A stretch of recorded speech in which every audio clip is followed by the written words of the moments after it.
All right, it looks like the participant number has plateaued a little. I'll go ahead and start.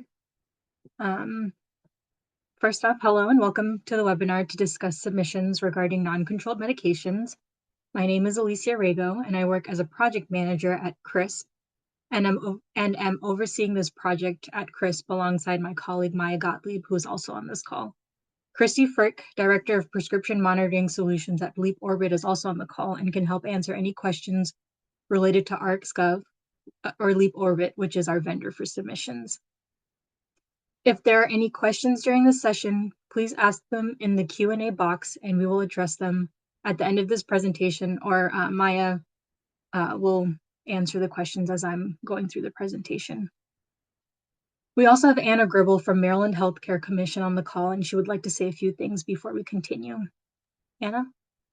Hi, everyone. Thank you, Alicia. I just want to start by thanking Chris for hosting this webinar today, and Christy for being on as well. Thank you both. So again, I'm Anna Gribble. I'm with the Maryland Healthcare Commission. We had a similar webinar last week. For those who were unable to attend, we're going to post the recording of that webinar on our website shortly. I also want to share that on our website, we have several really helpful resources for those who will be reporting non-CDS dispenses to CRISP, including a manual as well as a fact sheet and the request for a waiver for those who will be unable to begin reporting by September 1st. So if you have any questions, please feel free to reach out to me. I can put my contact information in the chat shortly, but I'll hand it back over to Alicia to begin the presentation. Thank you. Thank you, Anna. Next slide. If there are any questions related to compliance, regulations, or laws around the non-CDS dispense submissions, you can contact MHCC, and we can also provide this email address for you all. Next slide. So just to get into some background on CRISP and Leap Orbit, CRISP is the state-designated health IE, Health Information Exchange, and therefore responsible for collecting non-controlled medication data. And Leap Orbit is the data submission vendor with the RxGov submission portal. Next slide. Before getting into the information on submissions, I wanted to clarify some requirements. Prior to submitting non-CDS dispenses, an organization must have an agreement in place with CRISP. CRISP policy is that when clinical data is submitted, there needs to be an agreement in place, and that's why we are requiring an agreement prior to non-CDS submissions. We have two types of agreements, a connection agreement and a participation agreement. And as Anna mentioned, if submitters have sufficient reason why they're unable to submit right now, they can submit a waiver for the year through MHCC. And if the waiver requested is approved by MHCC, no agreement is required. Next slide. For the agreement submission process, if you want to sign an agreement, whether it's a participation agreement or a connection agreement, you can contact CRISP support at support@crisphealth.org with the subject line pharmacy onboarding for non-CDS and then the agreement name of your choosing. And once you've emailed us, we will send the appropriate form and instructions for signature. And you can also reach out to our support team for samples of the agreement, and we can send those samples for review. But please reach out to us directly to complete the agreement, because we do require that the agreement be sent by us through Adobe Sign. Next slide.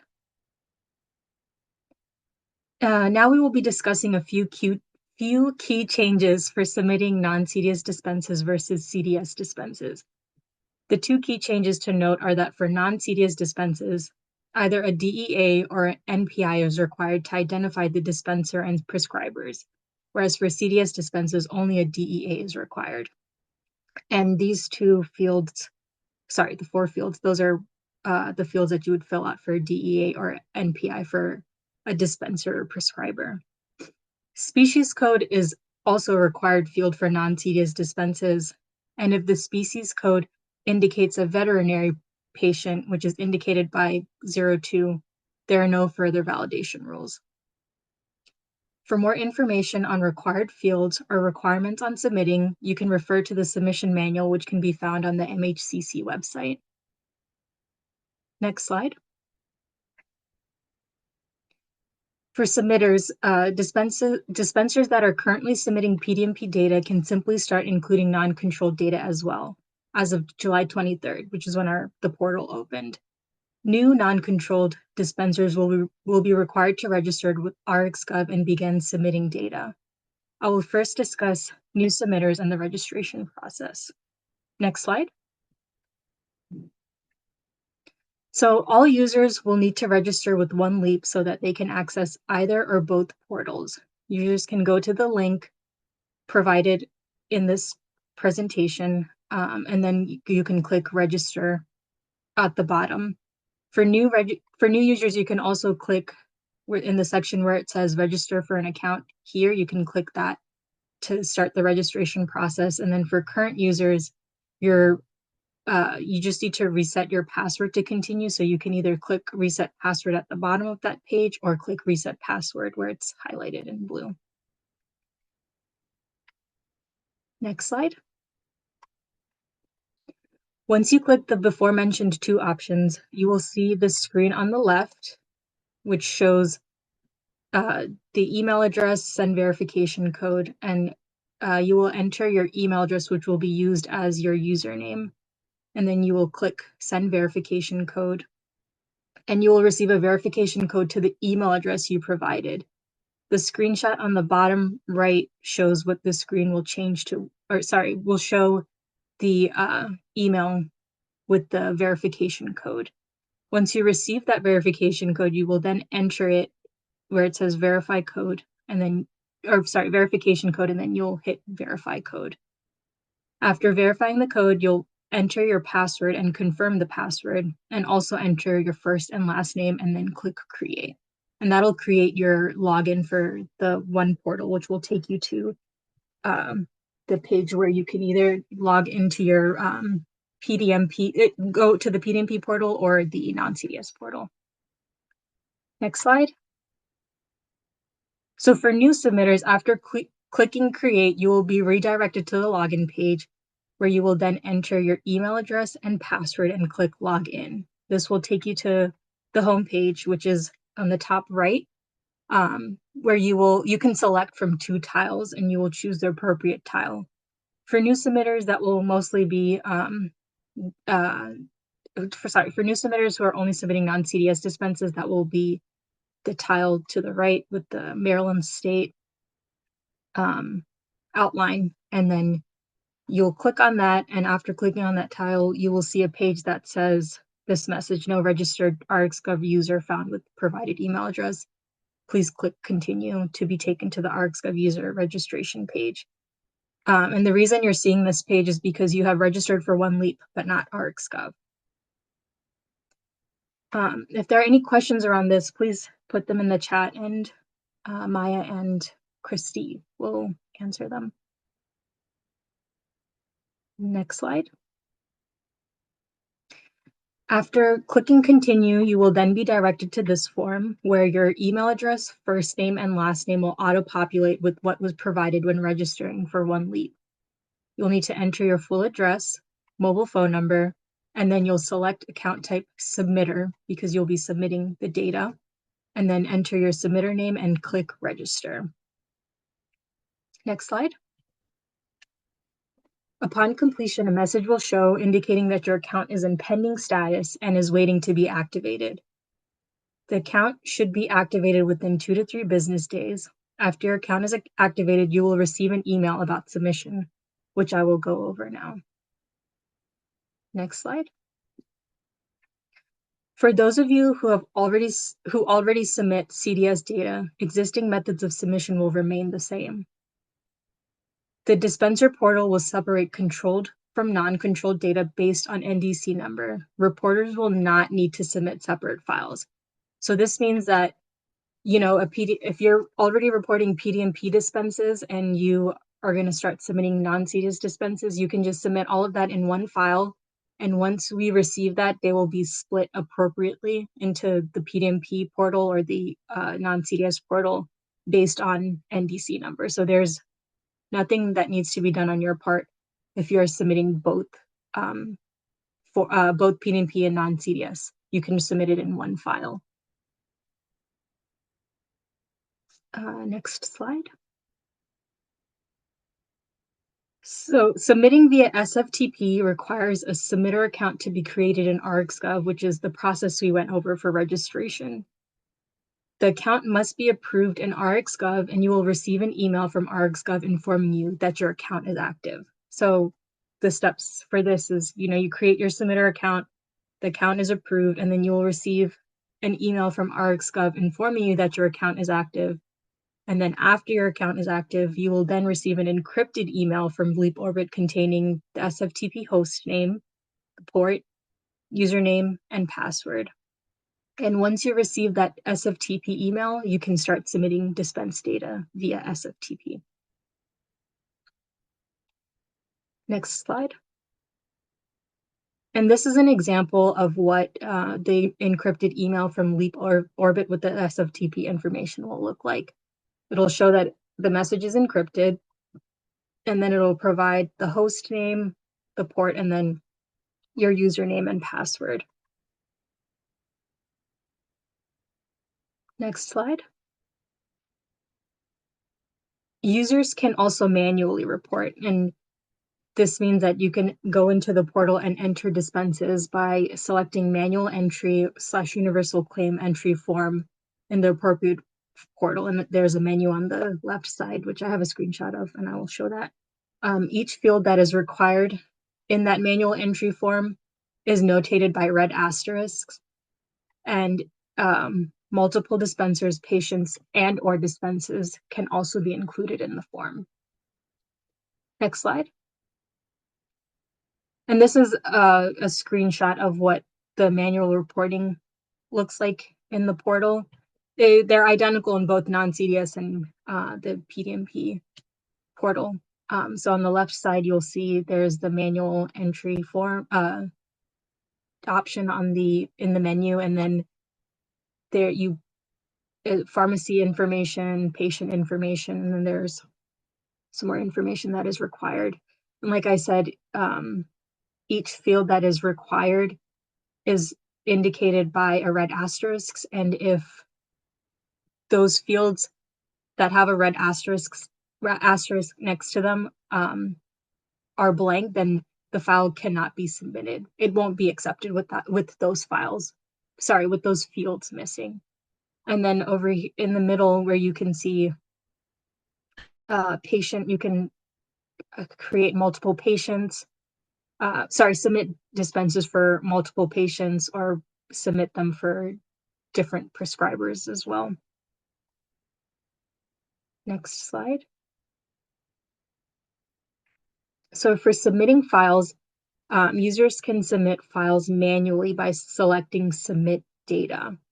So what you'll do here, this is, if you look at on the menu as well, there's a option that says Submit Data, and this is you can submit a file through here. So what you would do is you'd go there and then you'd click Select File and choose the file that you want from your computer, desktop, and then once you choose the file, the Submit File button it's grayed out right now because there aren't any files to upload. So once you have a file to upload, it will allow you to press that button. So once you select the file and choose the file, you can then submit the file.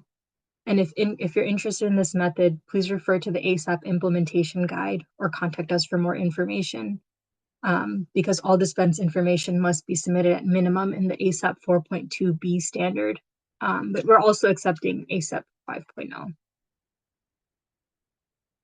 Next slide. So zero reports. When submitting zero reports via SFTP, we've designated the TH0 field for indicating the report type. If you enter 01 in the TH08 field, that will indicate that it's for CDS, a zero report for CDS. If you put 02 in the TH08 field, that indicates non-CDS. And if you leave that field blank, that will submit a zero report for both CDS and non-CDS. If you have a zero report for CDS and not non-CDS or vice versa, you will have to send two distinct files. What that means is, if you have a zero report for CDS and dispenses for non-CDS, or dispenses for CDS and a zero report for non-CDS, you will have to send in, there will need to be two distinct files so that we can have the zero report for the appropriate portal. Zero reports can also be submitted manually in the RxGov portal, and we are aiming to simplify this process in the future so that we can have a better process for this, for zero reporting. Next slide. Manual zero reports can also be submitted in either portal. So in the submit data portion of the portal, where you can also submit a manual file, you can submit a manual zero report. And the date for the zero report will auto-populate. And so you'll have to enter the date, the NPI number, and the zero report. Like if you were to submit this in the CDS portal, you could submit a zero report for both CDS and non-CDS by clicking all. And I do want to remind you that because CDS requirements, dispenses require DEA, you would have to enter the DEA number when submitting for CDS or all. And as I mentioned before, you need to make sure to fill out the required information that's indicated by the red asterisk, because if you don't, then the file won't submit, or the zero report won't be submitted. Next slide. Manual error corrections will have to be done separately by selecting My Submissions in the PDMP and non-controlled portals, respectively. Notifications indicating the presence of an error or warning are emailed to the submitter after submission.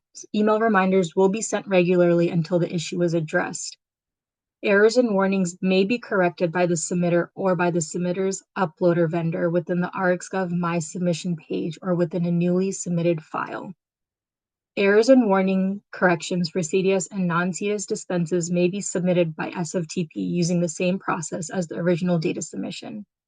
I do want to remind you all that warnings should be corrected but will not block submissions, and errors must be corrected in order for dispenses to be submitted. As always, please refer to the submission manual for further guidance on error corrections. Next slide. If your team has already completed an agreement with CRISP and would like to submit data prior to September 1, please let us know. You can email the CRISP support team, Maya, or me, and those email addresses are provided in the next slide. Next slide. Listed here, as I mentioned, are the email addresses for CRISP support, me, Maya Gottlieb, and also the Leap Orbit support. If there are any questions around submissions, please contact Leap Orbit support.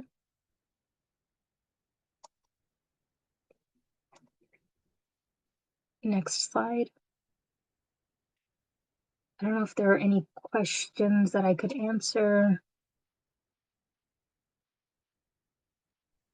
So there are a few questions we've been getting in the chat. I want to mention a few common questions as I'm going through these. Really appreciate the questions. One is local health departments may have specific questions and concerns. I would really urge you to first contact MHCC.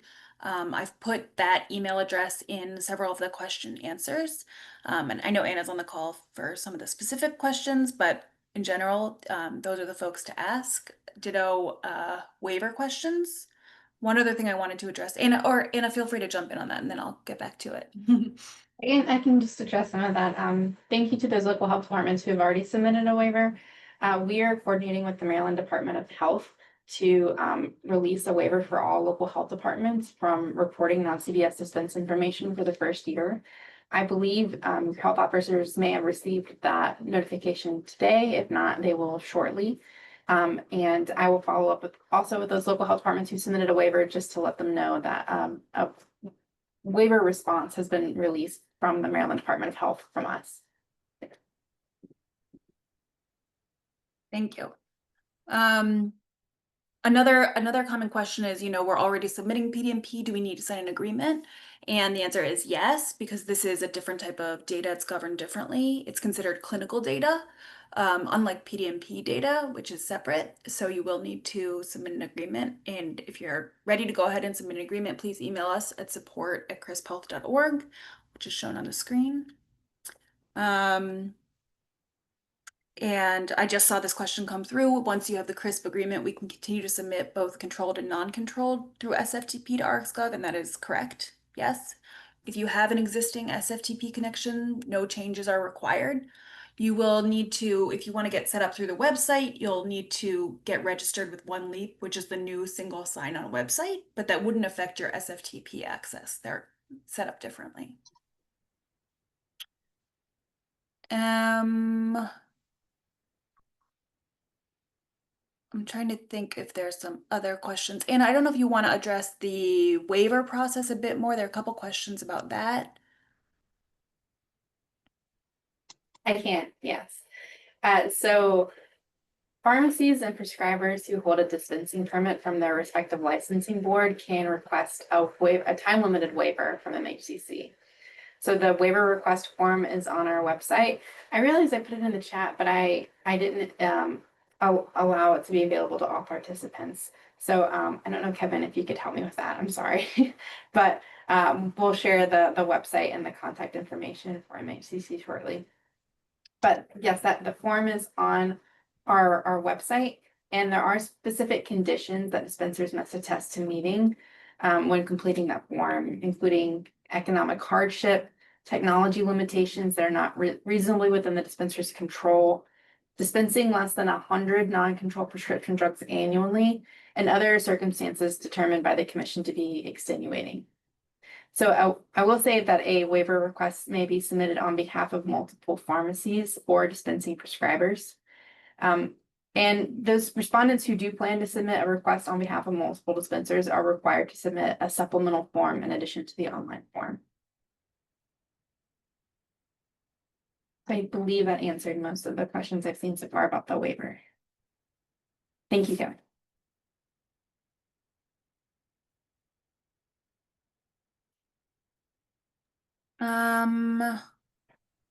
There was a question, we can only submit the zero report for both in one file, leaving THO blank if a pharmacy didn't submit at all. Yeah, if you do leave it blank, we'll have to double count it on our end if you also submit data. For example, if you submit a file where you leave TH08 blank and it's a zero report, and then you also submit data for either just CDS or just non-CDS, we'll just have to deal with that in our compliance records. That's certainly still possible. But ideally users should fill out TH08 to indicate what the zero report is for. I think that answers most of the questions. Am I missing anything? I think there's a question from Brian I can address in my head. That's okay.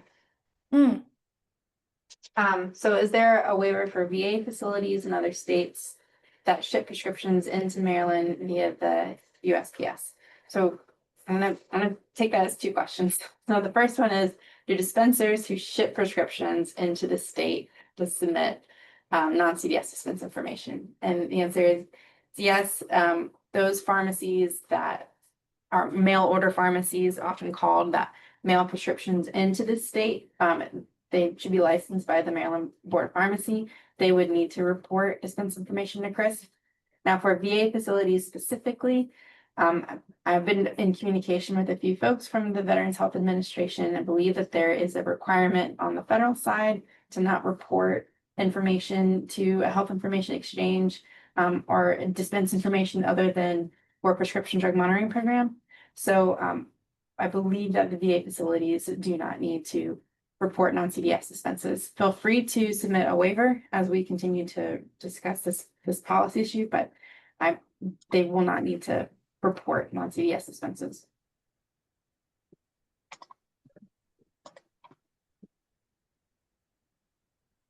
I see a question. We submit a PDMP zero report daily. We will now need to submit through ArcSCOV both the PDMP and non-CDS. However, you currently submit the PDMP zero report should be fine. I think you have to talk to your vendor if they're able to also submit the non-CDS. Otherwise, yes, you'd submit the non-CDS through ArcSCOV. And what are the implications if we submit a CDS data and still submit a zero report with TH08 as blank? I think I just talked about that. We would get both. And we'll have to work out kind of the compliance implications of that. Obviously, we'd see the data come through. So I wouldn't be too concerned about that. If we are already using a PDMP submission by a vendor, we have to register separately for non-controlled as a zero report. I'm not sure I fully understand the question. They can, if you are submitting non-controlled data, you can submit it with your PDMP data, but you will have to sign an agreement as discussed. So again, you have to talk to your vendor if they're able to do that. And if not, then you'd have to register separately.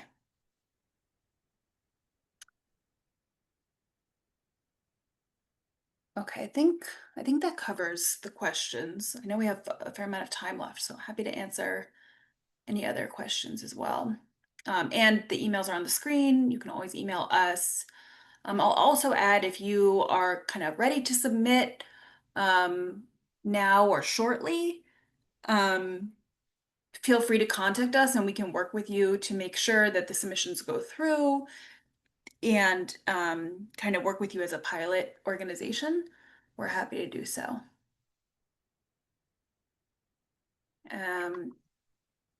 Otherwise, we will be posting this online. It should be on the CRISP website. And we can share that with attendees. And I think that's everything. But we really appreciate everyone's time and interest in this.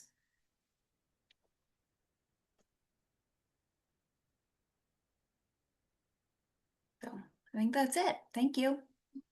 Thank you all for attending. If there are any questions, please feel free to contact us.